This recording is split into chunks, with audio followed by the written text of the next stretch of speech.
जवळजवळ माझ्या मते 60% पर्यंत व्हायला काही हरकत नाही। मतदानाच्या रांगा ह्या भव्य लागलेल्या आहेत आणि सर्वजण आपलं मतदानाचं कर्तव्य करतायत आणि ते मतदान योग्य त्या व्यक्तीला, कामा करणाऱ्या व्यक्तीला, चांगल्या व्यक्तीला, रेप्युटेड व्यक्तीला आणि हा देश सेवेसाठी वाहून नेण्यासाठी, मोदी साहेबांना पंतप्रधान करण्यासाठी, यासाठी ते रवींद्र वायकर यांच्या धनुष्यबाणाला मतदान करतील।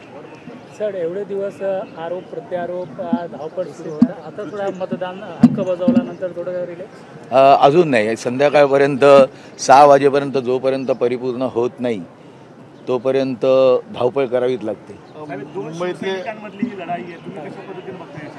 ही देशसेवेची लढाई आहे आणि देशसेवा कोण चांगल्यापर्यंत करू शकतो, या देशाला मोदी साहेबांसारखा पंतप्रधान ज्यांनी 10 वर्षामध्ये देशाचा सशक्त भारत करण्याचा प्रयत्न केला, चालू आहे आणि तो अखंड राहावा या अनुषंगाने मला देखील देशसेवा करायला मिळणार आहे। मी महानगरपालिकेचं कॉर्पोरेशन